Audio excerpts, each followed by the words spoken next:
Welcome to the Dropout Multimillionaire Podcast, hosted by best-selling author and serial entrepreneur Brian Will. Here we go.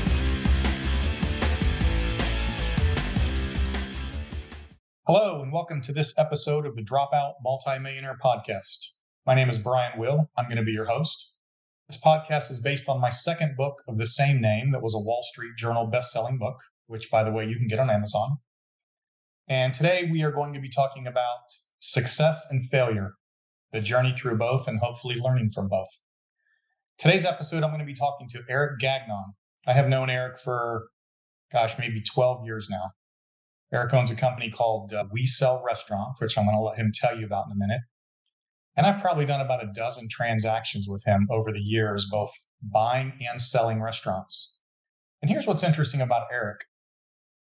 Not only is he a business owner himself, and so he has shared some of the same trials and tribulations everybody does when they start a business and grow it over the years, but he has also, through his business, worked and seen thousands of business deals, dealt with thousands of business owners who were trying to sell, and has had the opportunity to get to know these people, their struggles, and their issues as well. And I think this gives Eric an amazing insight into small business by the very nature of what he does. And so with that, good morning, Eric. Welcome to the show. How you doing? Thanks for having me, Brian. I'm doing great. Thanks for having us today. Yeah, so I know I introed you a little bit, but for the listening audience, tell me about We Sell Restaurants. What exactly is it you guys do?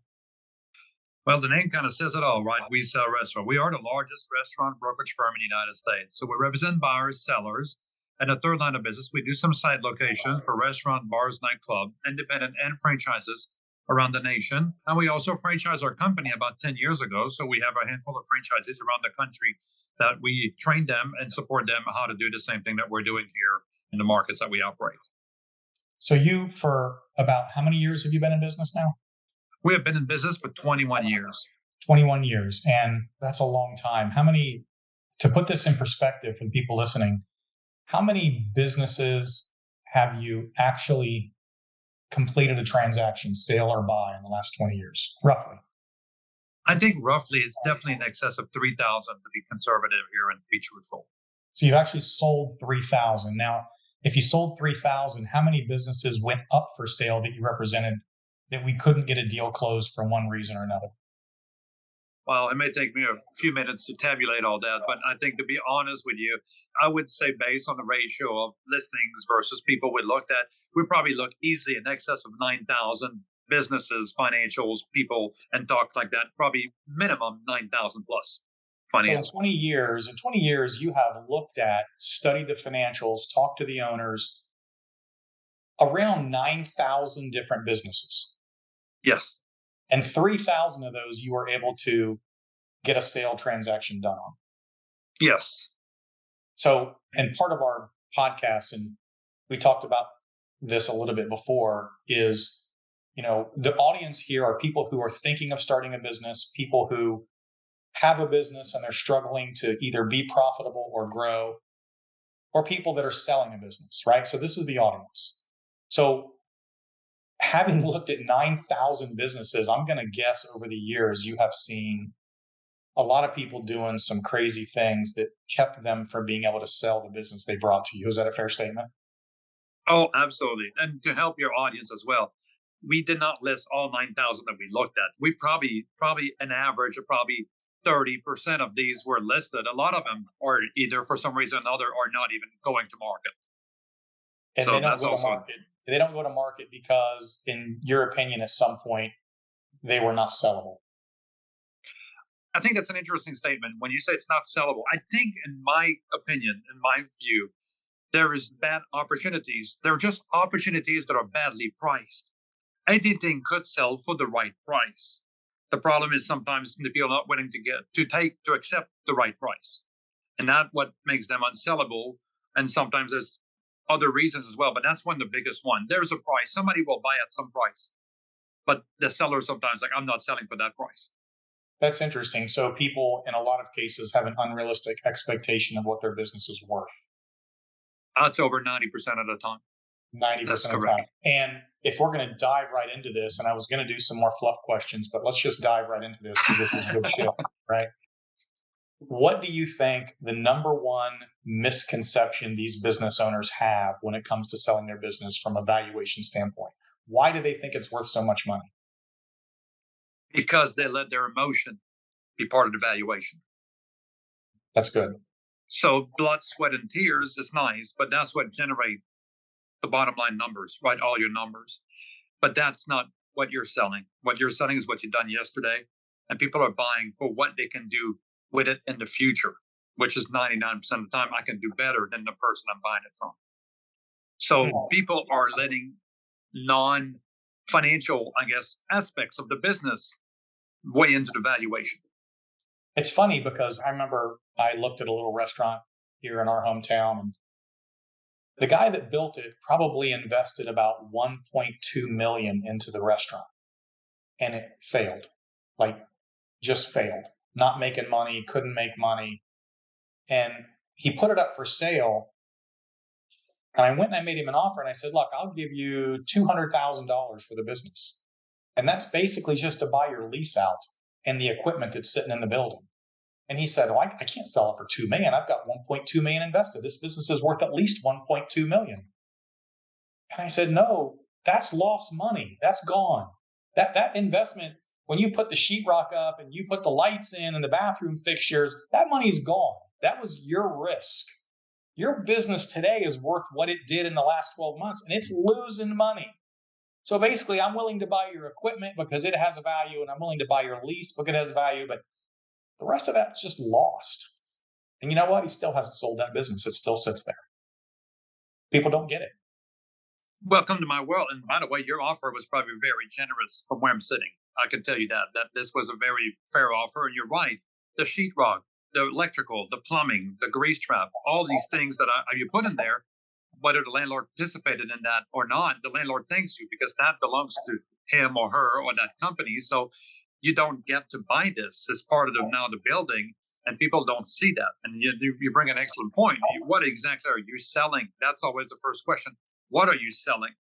And in my world, it's very, very clear. We only sell two things. And I tell that to our team and our salespeople and our company. And I tell that to sellers all the time. We only have two products in my company.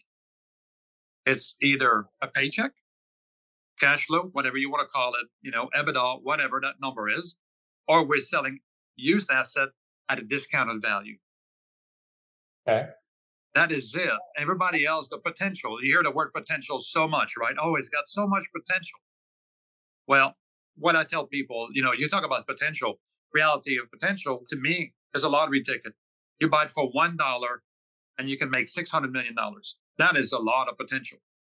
If your restaurant doesn't have $500 million of potential in my book, then it's not even worth $1. The potential is not what you're buying. It's got to be realized. And that's the problem. It is never realized. So you can't sell that because the buyer is going to tell you, you realize that potential, then I'll pay you a multiplier of that potential. Interesting. So let's talk about buyers and sellers for a moment. We're bouncing around here a good bit, and I'm completely off script, but this is good stuff. So you got a buyer in a transaction, you got a seller in a transaction, right? You have a buyer in your mind that is trying to sell a business, and we're going to talk about why they're selling that business. And then we have a buyer, on the other hand, who's buying a business, and I want to know why they're buying it. Why is the seller selling? Why is the buyer buying?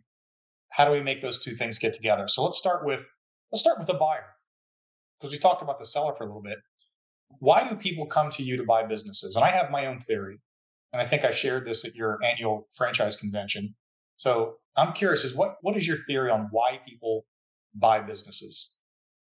There's a variety of reasons, of course. I think a couple of them. One of them is a lot of them are looking for immediate cash flow. Like we've called it the corporate refuge. The guy that's been working a job all his life, and he's looking to get out. And he's making, I don't know, let's call it $150,000 a year. And he's got a wife, 2 kids. So in order for him to transition out, he needs to replace that income. So he comes to me because he's looking for a business that day one, at the end of that day, there's going to be money in the bank account. So that's one buyer that you see a lot out there, right? So that's one reason. So is this Other buyers, buys a Oh, go ahead. business as opposed to starting one because he thinks he's getting money tomorrow. Correct. Because Okay. there's a proven track record. He's looking at the financials like, well, this owner is selling the business and looks like he's making, $150,000 a year. I'm comfortable with what I see. I believe this is it. I believe I can just slide into his role and take over and start making that money from day one. That is why they're looking to buy from us. Okay. That's one buyer profile. Second buyer profile? Another one is why reinventing the wheel, build from scratch when I can buy things at a discount value and maybe fix it. Like, we see a lot of home shows, where they buy a house, flip it, and make a profit. Yeah. Well, some people so they buy the house at a discount, you spend some money. So maybe it's a good location, maybe a good concept, just for one reason or another. There's a million different reasons it's not working, but that buyer is looking like. So, like, take your example, somebody invests $500,000 in a restaurant and it's not working out. They're not profitable. And I can buy the whole furniture, fixture, and equipment for about $100,000. There's already some sales. I know what I need to do to fix it. And then I can spend maybe another $50,000 and I'm in the same $500,000 restaurant now making money. And I got $150,000 of my money in it. So you got a distressed owner or a distressed business. Somebody else is coming in to acquire that, thinking they can turn it around. So my theory on why people buy business is more, we'll call it more emotional than technical, right? So if I go back to this person that has this corporate job and they're looking at this business and they think the business is making $150,000 and they think that works for them, right? Do people quit their corporate jobs to buy businesses to make half as much money as they used to make? No. I contend that the reason people buy businesses or start businesses or build businesses is as simple as two things. One, they think they're going to make a lot of money.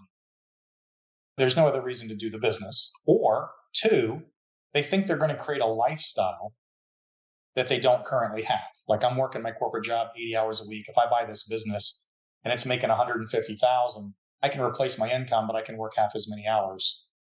I create a better lifestyle for myself. I think those are the two reasons people buy. It's either money or they want a better lifestyle. I agree. And especially the lifestyle. That's one of the things that it's funny because people will say, I want to buy a sports bar and grill, and I want to be owner absentee. Yes. And I want to have a manager. I want to pay him well or her well, and I want to just be absentee. And my answer, well, I have two answers favorite. I said, well, sir, why don't you just give me your money? I'll go to Vegas, put it on red, and at least it'll be over in like 10 seconds. Because that is the gamble you're taking. That is, to me, that is the exact same gamble. You can take whatever hundreds of thousands you're willing to invest, and it's going to be the same results. Or the second thing I said, you don't need to call me, sir. You need to call your stockbroker and buy shares in the Cheesecake Factory if you want to be an absentee owner. Let's flip the script to the person selling. I contend that people sell their businesses for two reasons. I'll give it, two or three. One is it's doing really well and they think they can sell it and make a hell of a lot of money and ride off in the sunset. In other words, money. Two, it's taking so much of their time that the lifestyle that they wanted isn't there. And they think if they quit this business, they can go do something else and have a better lifestyle. It still comes down to lifestyle and money. Or the third one I always throw in, I hate to say this, but people sell their businesses because they see it going downhill and they think they're going to bail out before the thing hits rock bottom. I think there are a lot of businesses for sale that just aren't making any money and people think they can dump it off on somebody else. But at the end of the day, it's down to lifestyle or money. I think if you figure out that the buyer wants lifestyle and the sellers, wants money, then you can figure out what their base motivation is and you can put those things together. So let me move over into the sales side of the business. And having looked at these companies over the last 20 years, thousands and thousands of these, would you say that there are common traits in businesses you've looked at that people are doing wrong? The same common things that they do wrong consistently that keep them from either making a ton more money or have caused them or their business to fail or just never really work out the way they wanted to. What would you think are a couple of common issues small businesses have? I think the biggest one I can see is people fail to get their numbers and listen to them, what they're saying, and to manage their number almost a daily basis. And very good people would do that. But like you ask them for a P&L, and they're like, well, let me call my accountant. I don't know what month we're in.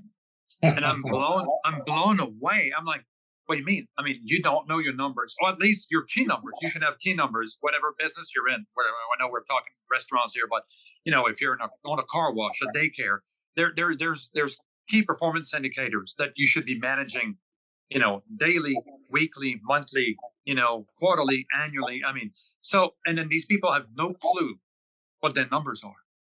I'm making money because my paycheck comes into my account every 2 weeks. My payroll company is depositing my money, so I must be doing okay. Yes, I love this story. We talked about this earlier. You and I looked at a deal several years ago here in Atlanta, and they were asking $250,000 for this sports bar. And the first thing I always ask people, much like you just said, is give me your P&Ls month over month for the last 12 months. I want to see how your business has been doing, what the trends look like, so that I can predict your future or the future of this business. That's a whole nother topic, by the way. And the first thing they said was, well, we don't really have any books. And I said, well, as a husband and wife, I said, well, ma'am, how do you know if you're making money? And she goes, well, because I paid my credit cards off last month. And I said, where do you keep all your receipts? And she goes, well, they're in the office. I said, well, did you do your taxes last year? Yes. Well, who did your taxes? My accountant. Well, can your accountant go back and piece together something for me that shows me what your business is doing right now? Okay, well, we'll see if we can get that. It fascinates me that 8 out of 10 businesses you and I have looked at over the years, they don't have their numbers. And in this particular case, they came back to us and gave me the numbers, and I did 10 minutes of analysis. And I said, do you know your business is actually losing money? And they said, well, what are you talking about?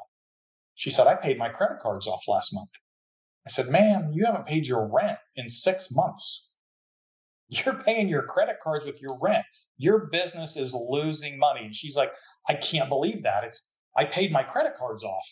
I mean, it was like she was incredulous about the fact that she didn't understand that she wasn't making money.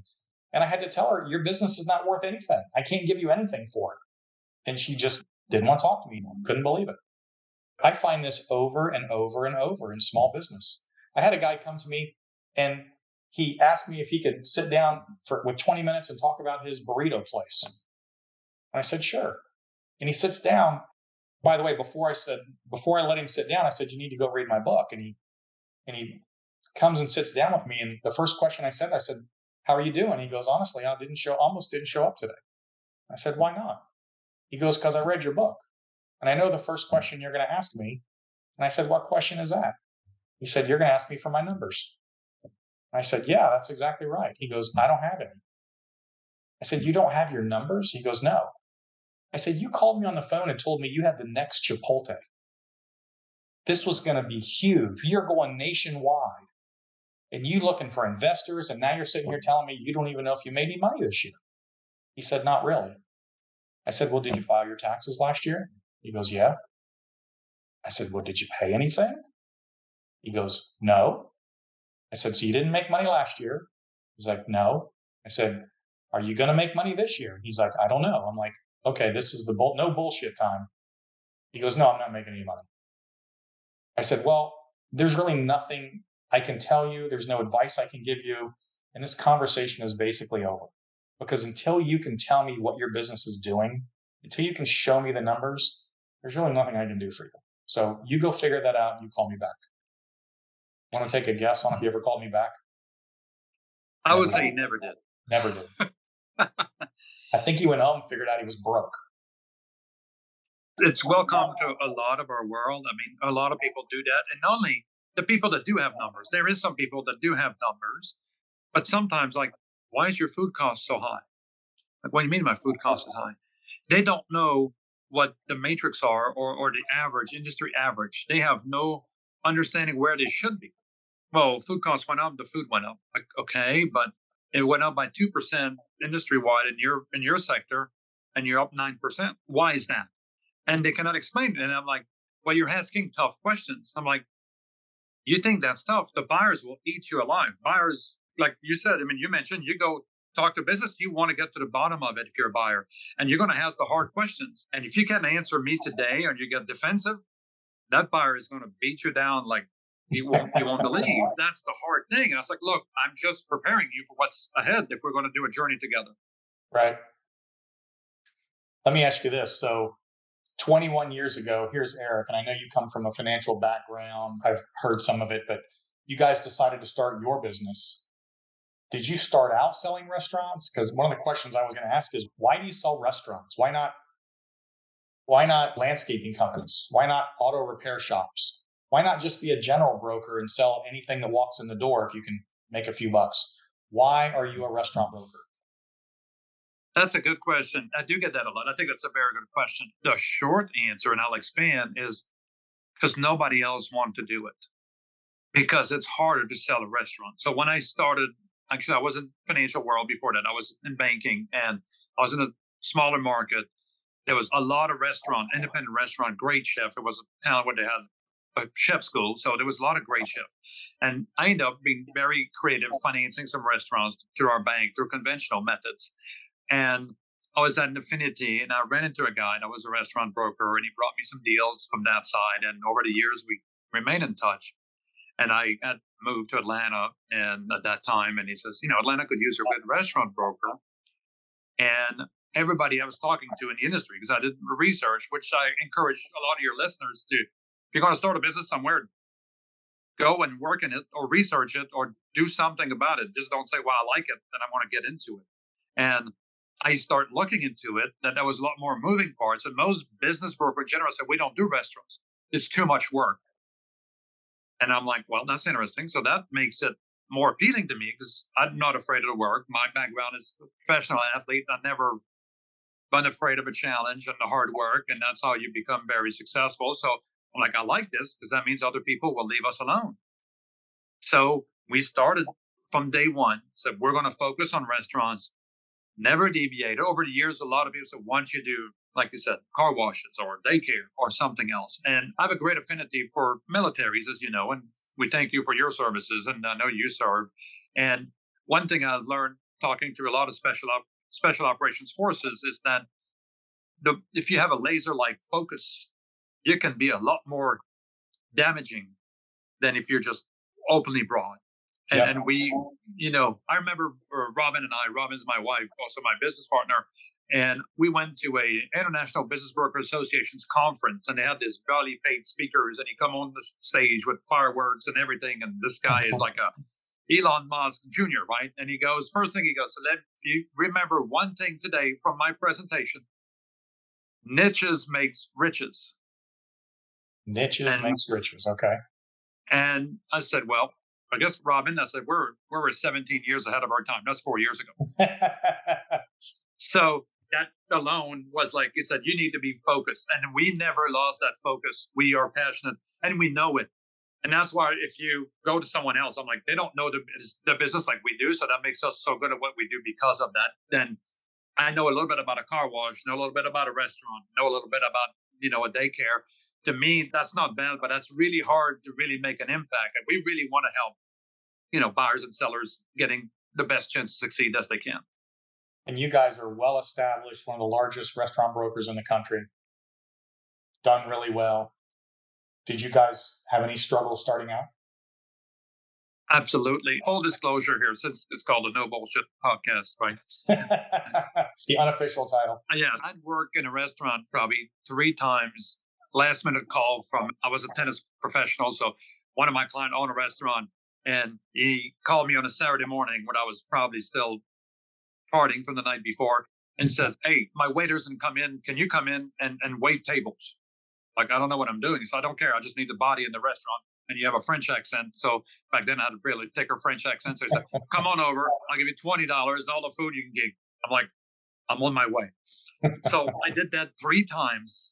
And I became a restaurant broker with no training. And I remember my first listing, I drove up to this restaurant in Austell, Georgia. And I walk in, this guy gave me a tour of the restaurant. He's talking about the hood is a little bit dirty and, it could use a little bit of cleanup. And I'm like, this is a true story in my mind. I'm like, I just drove to this neighborhood and it was really nice. And there was nothing wrong with it. and never understood he was talking about the hood in the kitchen and not the neighborhood. And he's He talking was talking about about the hood. yes, he was talking about the hood in the kitchen. I'm thinking about the neighborhood. And I'm like, oh my God. And he's talking about a grease trap. And I'm looking up in the ceiling. I'm like, must be some kind of catch, like flying catching grease or for flies, because kitchen has a lot of flies. I had no clue when I started this, what I was doing. So you talk about the struggle, and I rapidly realized, I'm like, I probably need to learn more about the restaurant industry if I want to be in this business. So what I did is I went to restaurant owners that I started building a relationship with, and I said, can I come and be a shadow to your manager, to you, to your chef, to your waiter, and actually work volunteer shift to learn? Now, was I the best? Absolutely not. But I was able to better learn and understand each role in the restaurant industry and be able to do it enough to have an appreciation and an understanding of it. So it was a big struggle because I had no understanding or knowledge of this business. And as we know, Rob and I wrote a book as well, Appetite for Acquisition. And some CEOs like, how long have you guys worked in the restaurant? I was like, 3 days. That's a running joke with me. Every business I've ever been in, I had absolutely no idea what I was doing when I started. But you know what? You figure it out and you move on. You're either going to figure it out or you won't, if you've got the mental fortitude and capacity to learn, that's what you go do. So if you can be humble and honest with you. We used to have a radio show years ago, and Alton Brown, very famous personality, television chef, said to Arnold, he said, no, to be successful as a business owner or in anything, you really have to be brutally honest with yourself.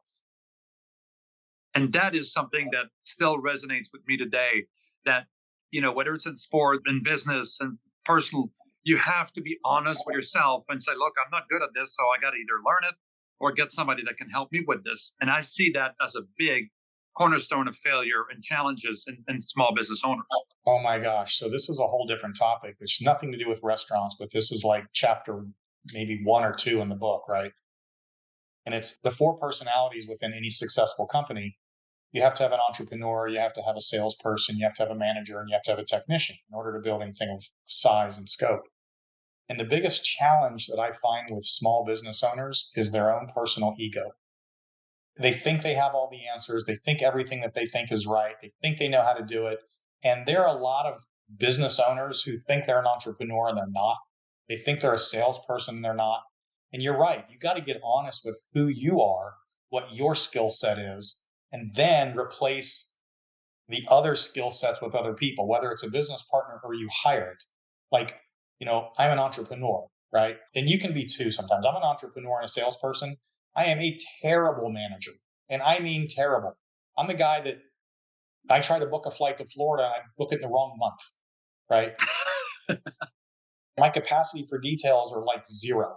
So for me to sit around and try to figure out all the nitpicky things behind the scenes and the QuickBooks and the, when do we have to file this and what insurance do we need? That's just not me. And I understand my limitations. And so I put people in positions that are really good at those things and let me do what I do, which is, the super creative high level stuff.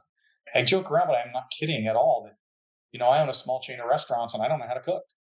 You can walk in my kitchen right now. My stove's never been used ever, right? I don't know how to make drinks. I couldn't go behind the bar and fix you anything. I don't know how to work a POS system. I walked in the other day and I said, hey, I have somebody meeting me here. And they said, oh, he's at table 42. And I'm like, I don't know where table 42 is. Like I have a relatively decent sized restaurant chain. I don't understand a seating chart, but I don't have to because I have people that do that for me. So you're right. You got to be honest with who you are, what you're good at, what you're not. And then you got to be honest with your numbers. How is your business really performing? Are you kidding yourselves? Are you trying to fool your friends and relatives about what you really got going on? Are you willing to be honest and take advice from people who know what they're talking about, who know what they're doing? Or is it all about you and your ego? If it's all about you and your ego, your chances of success are like nothing. You're just not going to make it. So that's a really good point. So I agree. And then this all, you see that a lot around social media and the internet right now, this all fake it till you make it, and all these things and these consultants and a lot of people out there right now. There is a lot of people just wanting your cash. And you have to be very careful and very honest because of that, because you can't fake it till you make it. That is the probably worst thing for business you can say. I mean, I'm sure you'd agree with that. I liken it what we call Facebook happy, right? You ever heard the term Facebook happy? Everybody looks happy on Facebook, and then you find out they got divorced like last week. Like, oh my God, you were just talking about how you loved each other the other day. And you talk about these coaches, and I say this all the time. You need to be very careful about who you take advice from, because you can't teach somebody something you haven't done, right? You can't tell me how to be super successful in my business if you've never been successful in any business. And I got this person here, lives local in Roswell, and failed business owner, failure, never succeeded anything. Cars on blocks in the driveway, hadn't paid taxes in years. And this person now is out there as a top 1% transformative coach to the CEOs and entrepreneurs, trying to teach them how to change their business and fix everything and change their life and reach their full potential. I'm like, you are a complete failure and you're teaching people how to be successful. That makes absolutely no sense. You got to be super careful who you listen to. This person has never done it, then any advice they give you is wrong. Let's just say it. Sorry, that's a little tough on some folks, but that's just the way it is. So let me ask you this. In all your experience and all these businesses you've looked at and bought and sold or didn't buy, do you think there are people who shouldn't be business owners? And I don't know what the answer you're going to say to this one, so I'm very curious. I think some people should not be business owners, yes. And to me, as a broker and also as a franchisor, there's a magic word. If you're telling me, or even when we're looking for people in sales, if you're telling me that you're still considering looking for a job, interviewing for a job, you're looking for a paycheck, you don't need to be in business for yourself or to look at anything entrepreneurial if you're always looking for a paycheck. Wow. I think these people needs to be working. Why? Yes. This is a good point. Because I think if you need money that bad, that you cannot go without it, because you know that being an entrepreneur, there's no guarantee of an income tomorrow. My team at my office, we're a sales organization. I tell that to people that come for Discovery Day for franchise. I tell my team, I said, you get a check twice a month, and you will continue to get a check until, I will starve myself before you don't get a check. But don't forget, we're a sales organization. We don't sell. None of us will eventually eat. So nothing is guaranteed. And we understand that. And, you as an entrepreneur, you have to be willing to take that risk. I mean, when I started this company as a one-man shop in the basement of my house, I did not know when my next check to me personally was coming from. Mm-hmm. In the meantime, you're writing check constantly for something. Yes. I tell people, listen, if I can talk you out of starting your business, you have no business being in business. Because starting a business, running a business, there are going to be problems. There are going to be challenges. You're going to be hit with rogue employees, other people outside trying to take you down, the government, some stupid lawyer. Every challenge you can imagine I've had in the last 35 years through all the companies I've owned. And if you don't have the intestinal fortitude to stand up to that and know that you have no choice, you have to march on.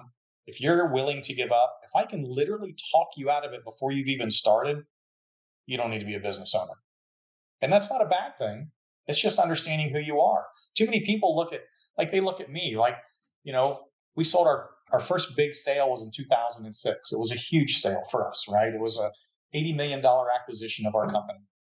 For 20 years prior to that, I never made over $100,000 a year. And a lot of times I made nothing. But all of a sudden people say, oh my God, Ryan sold this company and look, he's an overnight success. I love that term. I call it a 20-year overnight success, right? It took 20 years to get there. And I was willing to go 20 years to get there. But all people see is what happened yesterday. And they think, well, if he can do it, I can do it. So therefore, and they have no clue how hard it's going to be. So, I think there are some people that don't need to be in business. My children have no interest in being in business. And which is, tears me up because I'm their dad, but they don't want to do it. You have to be highly competitive. And people that are not competitive or are afraid of challenges. I mean, you'll be surprised how many buyers like, well, there's another person interested in that business. Oh, never mind then. I'm not going to. I'm like, to me, it's the opposite. Okay, how? Let me find out as much as I can from that offer, that person. And I know they can't tell me a whole lot, but I want to find out everything to create an angle to make me stand out because I want to win every time, right? You want to win. I remember when I did my mystery shop of my competitors when I started We Sell Restaurant 21 years ago. And the first time one of our competitor, actually, we interacted in a professional manner, and that person said, "You understand this is our town. You will never make it in this town." Hmm.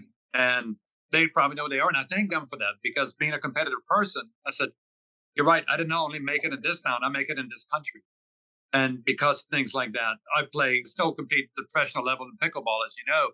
I got a text that somebody sent me my first month I started playing. And they told me, "You're just not good enough to play with me." I still got that text. Today, I'm top 15 in the world, and that person is like number 8,000,000.4 in Daytona Beach, Florida. So if you can't fuel that and take these fuels, like you said, you don't need to be in business for yourself because you're right. Everything that you talked about that happened to you in my 21 years, same thing, whether it's a legal battle, whether it's a customer battle, whether it's a employee battle, there's constant things that you have to keep fighting. But yeah, and then when you make it, you're an overnight success because we just celebrate the end of it. They don't understand that it was a 1,000,000-mile march that you made there, barefoot pretty much. So I was going to ask you your craziest business sales story, and it fits exactly what we're talking about here. Somebody who should not have bought a business or be in business. So tell me the story you told me earlier about somebody who literally should not be a business owner and how fast you figured it out. I've got a lot of these, but I have to pick one. So I'm going to pick this one. So I have this wonderful ice cream shop for sale, and they're kind of around a big attraction that has a lot of tourists coming, like millions of tourists comes a year or so. And the seller is actually leaving because they're actually selling, talk about motivation, right? Him and his wife have decided that Christ have called and they're going to go be missionaries in South America for 5 years. All right. So they had a good business. It was husband and wife. So I have this other couple, perfect fit, coming in. They are doing research on how to grow sales, which, it's in your book. And I know that. By the way, Brian's book, if you haven't read that, I must read. But I'm going to give everybody a spoiler alert before I continue. Is personally, my feedback to Brian was like, it needs more pictures, people. So if you're expecting pictures, there is not many, but there's a lot of good written words in there. So please keep reading his book. Next one will be a pop-up book. There you go.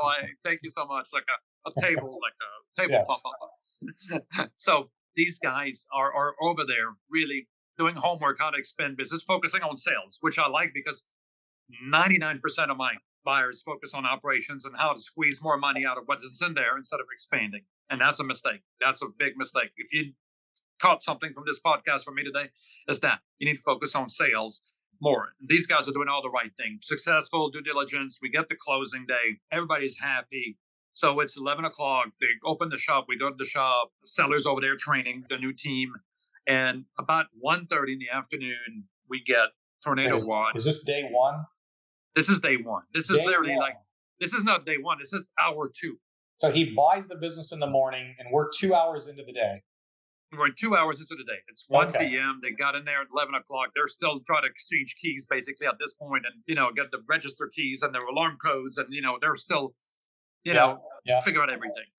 So at 1 o'clock in the afternoon, 1:30, we get tornado watch. This is summertime. Perfect timing, by the way, to buy an ice cream shop in the middle of the summer. It's busy, so we're going to be all good. This is all lining up perfectly. So, of course, tornado watch, stay indoors, stay away. The attraction is not getting a lot of activity. So by 3:30, no one has come to the shop. 4.5 hours into his new business. Yes, 4.5 hours into this new business. The buyer says, we made a mistake. There's nobody here. This is a bad business. They hand the keys back to the seller, which is there, and they walk out. And they say, you can keep our money. I made the mistake. So they already paid. They lasted 4.5 hours, walked out the door. Walk out the door. Like the song, walk out the door. Yes. And the seller calls me. Because we become pretty close with buyers and sellers, and we become very trusted advisors. Yeah. I got a question. I was like, sure, go ahead, Mr. Seller. He says, the buyer just walked out the door and gave me the keys. I said, what, they had an emergency or something? He said, no, they said they don't want the business anymore. What do I do? And I'm like, well, That's a good question. I do not know. Let's call the closing attorney and figure out what is the and they did hand back the business for $0 back to the seller.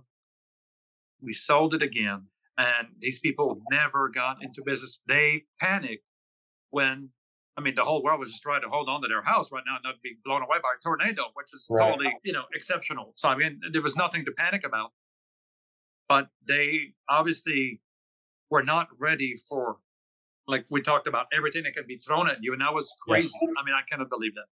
4.5. When you told me that story, I was like, there's no way somebody pays for a business and 4 hours later walks away. What were they thinking?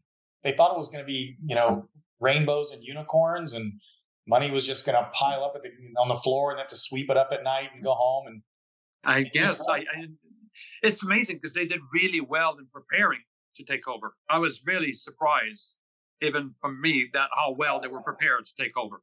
Because some people are totally like rolling in there, they're rolling out of bed and rolling to their new business and like, okay, what do I do? I'm like, oh my God. And it's not a good way, but that was really, really a crazy moment. wow. All right. And they So lost a lot of money.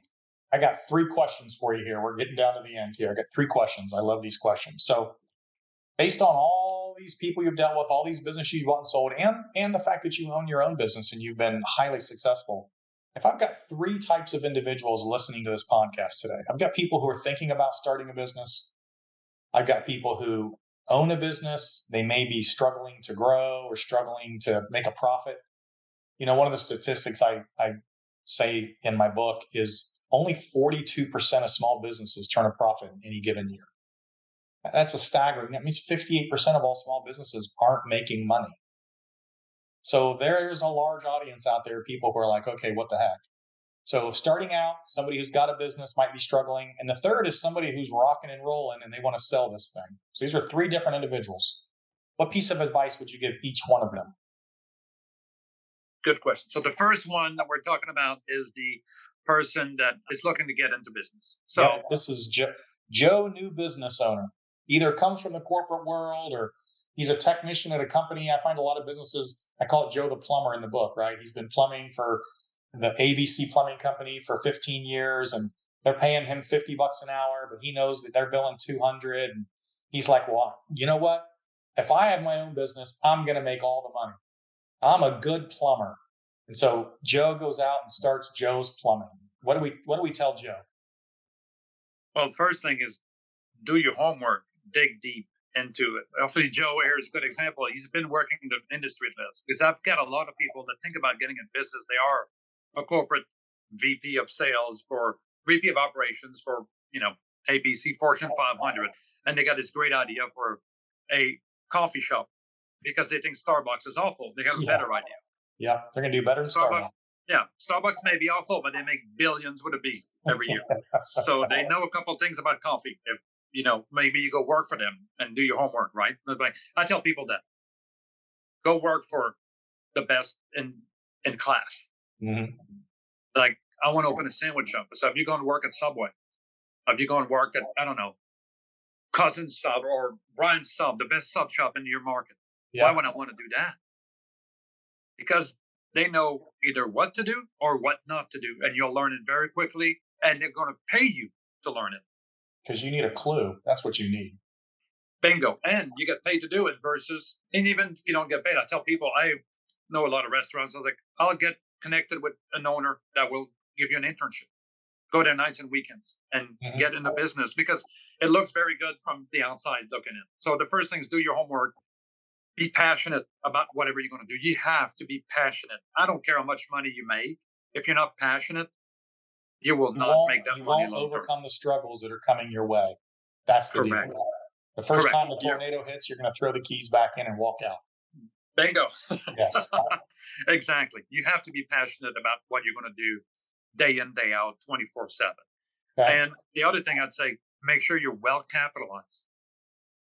You do not start. I know we all bootstrap. You did it. I did it. But you still had to have dollars in there. Don't be starting a business with $50 in your bank account or people that tells you can. Again, these are the people that Brian warned you about earlier. Like they just want your $50. They don't care about your success. Right. Still got to pay the rent, got to pay your employees. And here's a critical one, folks. You got to be able to pay yourself. Because if you can't pay yourself, eventually what happens is you start cannibalizing your business. And this is where we get into the second question. And by that, I mean, I remember early on, I had a franchise company. I was the franchisor and we were a landscaping company. And I would get these guys that would buy the franchises and they would buy all this mowing and landscaping equipment and they go out and start working. But their bills at home were so much that they had a choice at the end of the month. They could either pay the mortgage or they could fix their equipment because the equipment breaks down constantly. And they would take their maintenance and repair budget and they would spend it on personal bills or they'd go on vacation. And what happens is eventually all the equipment breaks down. And now instead of $100 repair, you've got a $5,000 new piece of equipment you got to buy. And so you cannibalize your business by living a lifestyle you can't afford, or you don't pay yourself is another one. You don't pay yourself enough money to live, and eventually you can't pay the mortgage. And now you get desperate. You start selling equipment. You start making bad decisions in your business. If you're making decisions in your business based on the fact that you need to pay your bills at home, you're in trouble. So you need to have money for those bills as well as an operating budget for your company. Guy's in business. He's struggling. He's either not making enough money or he can't make any money or he can't grow or she, sorry, didn't mean to just throw the he's out there. Maybe the she's are smarter. They all do well. And the he's are the real problem. That's the one that's interesting because you're right down that edge and you can fall, you can jump, you can walk back. There's a lot of moving parts at that point. I think you're getting dizzy, right? I mean, you're getting, mostly you're struggling. That means you don't have, money's getting scarce. Mm-hmm. You just talk about money, so I have very little money, zero room for error. Every dollar has to be spent wisely at that point. And then look at the return. Again, that's when you need to really, really manage your P&L and your numbers almost like hourly if you're in a business or retail or whatever environment you are. And the answer I have, the overall arching theme for all these people usually is, and I think you believe that as well, sales solves everything. You need to be all hands on deck for sale. This is what is going to sell. I don't care if you're tired. I don't care if you're burnout. I don't care if you're short staffed. I don't care if you have a restaurant or a daycare. If you have a daycare and you're at 30% capacity, you need to get out in your car and go knock on doors and I need your kids to come to my daycare. Yeah. What do we need to do to get you? Let me tell you what we do. Or I tell people, if you are a pizza restaurant owner, and if you don't get up every morning and say, okay, we sold 47 pizzas yesterday, how do I sell 48 today? Yep. And if you don't get up like that every day, now it's like, okay, well, yesterday I was able to get by with 3 people when I needed 5. Can I get by with 2 today? Right. That's going to make me more money. That is the kiss of death. That is the slow or fast, in certain case, death. You need to have all hands on deck on sales. And most people want to operate like you talked about, especially the corporate guys. They want to operate. They don't want to go out there and sell. And then at that point, you have no money to hire somebody to sell. So you convert your current assets, people, into sales, or you're going to have to go on YouTube real quick and find a way to become a salesman in the next 15 minutes. Yep. I tell people, I think one of the number one reasons people in business are struggling to grow, struggling to make money. And for the most part, and there's 2 episodes I can do on this topic, your success filter and understanding your decision-making process and your critical skills as it relates to business. But the number one thing I think people need to do is they need to find somebody to help them that has been there and done that has made the mistakes, that knows which way is the wrong way and knows how to help you make better decisions, right? And this is the biggest problem with business people is their ego gets in the way and they think that they have all the answers or they think they know what they need to do. And at the same time, they're struggling and they're not getting ahead and they can't figure out why. And I tell people this, find somebody to help you, a business coach, somebody that's been successful, not a business coach who got their $199 certificate offline, but somebody that's been there and done that can help you make the right decisions. If you talk about franchising, this is the reason people buy franchises, and Eric owns a franchise company, is because the franchise company has been there, done that, has all the success behind them, knows how to help you make decisions, knows when to tell you to turn left and turn right. And that is a key critical factor to why franchising seems to be so successful. Where if you're just a small business owner and you don't have that franchise company behind you, you've got to go find somebody to help. You just have to. If you have to hire them, if you have to pay for it.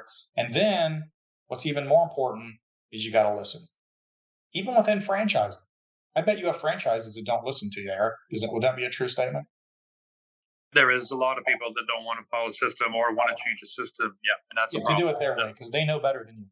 Because you've sold 3,000, they've sold 3, and suddenly they're an expert in the field, right? So yeah, you've got to listen to the people that are there to help you. So that's a big one for me. I want to touch on that, what you just said too. And one thing that people don't realize, if, like you said, if you're willing to listen, you're willing to be transparent, a lot of these people that you're talking about that you can go for help, they'll do it for free. Yeah. How many times you just talk? How many times you sat down with people? How many times I will give my time to about anybody that is coming to me and just sit down with them. I don't want to be paid. I want to help the small business people. I want to help people, entrepreneurs, be successful because we were able to make it. I don't mind passing it along. And I don't see threats. I just see other entrepreneurs. And if we can help them make that 42%, 65% in the next 10 years, you and I'll be very happy with our community. And I think a lot of people do this for free. Don't be afraid to reach out to. When I started franchising 11 years ago, Brian, I went to Fred DeLuca, the founder of Subway. And I just said, I'm Eric Gagnon. I'm a restaurant broker. You don't know me. I'm a 6 weeks old franchisor. Yeah. And I know you had stories that you failed. You had stories that you succeeded. And Fred, before he passed, became one of our best advisors. And That's he awesome. just opened up his arm. I mean, I just walk up to him at the franchise conference and I was like, he's either going to punch me, laugh at me, or ignore me. I'll call his corporate security people. And he just said, absolutely. Here's my phone number. Here's my cell number. Call me next week. Let's set up a time. And we talk once a month for almost a year. Wow. And no charge. And you're right. I'll sit down with people. Look, I had a guy that when I was consulting for a company 15 years ago, and I hired him to run this division of a multi-billion-dollar Fortune 100 company, and I elevated him to a position of running a division. And then for 15 years, I've mentored him, and he'll call me once a week or once every couple of weeks, ask me questions, and I help move him through different companies up into higher and higher corporate levels. And then 2 months ago, he decided he wanted to get out of the corporate world and do an acquisition on a technology company. And so he asked me if I'd help him. So I did. And I've never done anything except do this just because he's a friend and I'm here to help. He acquires a company and he calls me last week and he says, hey, by the way, I just issued you equity in the company and I'm putting you on a consulting salary. So thank you for your help over the years. Like, what a great story. Wow. So I didn't ask for it. I didn't, you never know what could come out of it down the road. So I'm now a partner in a technology company, which is... Congratulations. Something you've done before. All right. So your best piece of advice, if I have a company and I'm thinking of selling now or 12 months from now, what do I need to do inside my company to maximize my value when I bring it to you? One thing I need to do. Well, just like you try to sell your house, you got to clean it up, put it in order, make it look the best as possible. From a business perspective, document everything. Everything that's in your head. We all entrepreneurs have a lot in our heads, but it needs to be left behind. They can't carve out your brain and put it on a little cake platter and put it there and then just poke at it. Get your numbers in order. You know what? We all have small businesses. There's benefits to minimize your taxes. Great. But the minute you're thinking about selling, you need to have a conversation with your advisors, financial CPAs, attorneys, and understand the tax ramification. Are you better off to keep the savings, get less for your business? Or are you better off to maximize your income, your EBITDA, and get more for your business? All this needs to happen. You need to get your financial house where it needs to be to maximize. Yeah, to maximize your sale and understand that, you want $1 million for your business. I can get you if you do that, but the taxes on $1 million will be, I'm just making it up here, 33%, or we can sell it for $750 and get you down to 16%. Which one is more? I mean, you need to understand all these things and then look at the benefit that you got out of the business. I tell people sometimes you borrowed equity out of your business. People don't understand that term. You do certain things. Yeah, you don't pay taxes, and I don't blame small business entrepreneur who don't want to pay taxes. I mean, this is a necessary evil. We all do. We try to minimize it. But when you thinking about selling, It's a different set of metrics that you have to look at to make sure you make the right decision to that transaction. Get your house in order. Yes. Get your house in order. Don't check out before the check has cleared the bank. That's a big one. That is a huge one. I've lost deals over the years because the minute we have a signed contract, my seller's already, in the Bahamas and the Caribbeans and the 7 weeks Asia trip that him and his wife had promised each other for 25 years. And in the meantime, the business performance eroded slightly, but enough to tell the buyer says, I'm out. Right. So you need to continue pedal to the metal until it's over. Do not slack off. I have seen people start closing their business early, laying off key employees or changing payrolls and doing certain things or making commitment on contracts long term that would bind the buyer. And then all this will impact your business. So you steer the course the way it is, the way it works, no big changes, but do not veer off or slack off. You need to keep that same momentum until that check has actually cleared your bank account. So you would say that you are absolutely an expert on things to do in order to get your business ready to sell. There's no way you can say no to that because obviously you are. No, I think you're right. So, I know what... in other words, if somebody came to you, and I'm not saying they would or should, and said, Eric, I want to sell my business in a year. Please tell me what to do. Without even trying to think about it, you could walk in, spend an hour with them and go, do this, and this, and you're going to get this much more money for your business. Yes. And that's the power of bringing in somebody that knows what they're doing to help you. And if you're trying to do it on your own, you're just costing yourself money. Period. Yeah. You talk about, people. I mean, if somebody walks and they want you to pay them $3,000, $4,000, $5,000, $10,000, $1,000 for evaluation of your business, walk, run. If somebody knows what they're doing, they should be able to look at your business, like you said, 30 minutes, 45 minutes, an hour. I mean, you can tell me what you want to get, and I'll tell you what this has to look like in 30 minutes. I mean, if you say, I want $1 million for your business, my business, so this is what the EBITDA should be. This is what your food cost should be. This is what your labor should be. This is what your rent should be. We need a lease for that many years. We need this. We need that. I can give you the roadmap. No choice. Yes. Because I've done it. Because People call you 2 years later. I got it. I'm like, great. Let's put it in the market, and we're selling for $1 million. I tell people all the time. They're like, well, come in and look at my business. And I'm like, I don't need to come look at your business. Send me your P&L. I can tell you everything about your business by looking at your P&L. Business is business. P&Ls are P&L. I'm telling you, the numbers are the deal. So go ahead. I tell you this. A lot of times, I've been doing this, like I said, 21 years, thousands. People will constantly, they call me and they're kind of anonymous, right? They don't want to tell me who they are or anything, so they kind of tell me, well, what if my business makes $840,000 in sales last year, and I'm in the pizza business, and I said, what's your rent? My rent is $3,000 a month. I said, so you make about $80,000, $90,000 a year. They're like, how do you know that? They're blown away because they think they're like, oh, there's no way this guy's going to know. It's like they're special. It's like, you give me 2 numbers, I can pretty much tell you the rest of your story. Yeah. And if you're not making that much, I can tell you where the problem is. Exactly. Yep. Yes, because it is what it is. All right, last question. Best piece of business advice you ever got? The best piece of advice I ever got is when we build the franchise, is to be patient and methodical in the growth. Because I think it's a challenge. You know that, because I mean, sometimes everybody wants to go fast because they want to be the overnight success. Yeah. And I think it's tempting.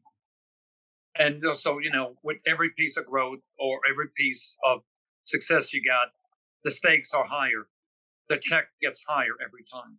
Mm-hmm. When you start, you write $100 check, like, whew, that's a big check. Mm-hmm. And then very rapidly it becomes 1,000, then it becomes 10,000, becomes 100,000, becomes $1 million.